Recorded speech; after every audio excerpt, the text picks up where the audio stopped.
The prosecution catches my eye and commands, "Speak, itinerant, speak," while yanking the door shut in my face while turning away. So I speak to the door, speak to the wall, telling all I've seen lately, this spirit world reflecting on the water below with all in solution. I tell it to the wall in loving detail, all about the animal I saw covered with a plastic sheet, about the one that got away. I tell about your smile and the involuntary movement in your hips while waiting for something. I explain to the door about your smile and the mercies in it, the wealth of your emotion.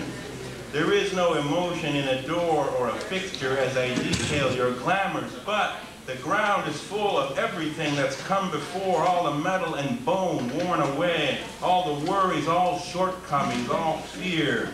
It comes back as the grass. Moonlight comes back as a yellow mushroom. Your feelings come back as drops of wine. You will come back as a dozen graceful birds, turning as one through coves along the shore with your sad smile and deep eyes.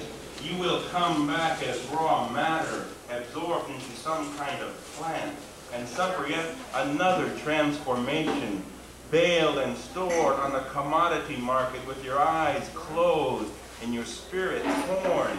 You will rise one day and see me and remark, "You rotten itinerant bastard, you got kicked out of the family tree for ingratitude. You got stabbed and drowned and pistoled like some Rasputin of the gene pool, with grandma driving the boat and a kindly uncle at each arm, left as you belong. You do all that and you pop up here whittling a key to fit my lot, patient as a dog, steady as a tree. Speak, itinerant, speak," you will say, while turning away again. So I will speak to the omens. I will offer only observation, never opinion. I will remain superficial, since this is what you expect. And I'm no better. I only understand after I have been persuaded by at least a year of suffering through empty struggle. I will tell you that the road is just a trail with enough improvements to render it dangerous. A trail is just a path gone wild. The way home is incomplete without leading away from home. Thus I am itinerant and disconnected. Thus I am stranded, but look forward to the kindness of the highway. I sit on top of a pile of gunny sacks in semi-permanent packaging. It was all for me, but there was nothing I could keep. You are going to come back as a parcel stranded on a rail car on the opposite side of the highway while civilization slowly but utterly collapses around you, and you will remain there indebted to the railroad, a random thing in a world of chance. You will wake up one day, free yourself, and say, "Speak, itinerant, speak." And I will delineate in virtuous, unconscious prose the latest things I've seen, the true effect of comprehension, the color and the expression in a wild thing's eye as it steps about inventing space and time, and you to look at, and me passing in the distance. I am planted, angry as a blade, but verified by the order of things. The buses are still running. The pizza shops are open. I live in the deepest part of the brain, completely at sea, floating on a tide, reliable and exact. I lie awake, eating mussels, raw from the sea within, that carries forward as the moon within, struggles to rise in the sky within.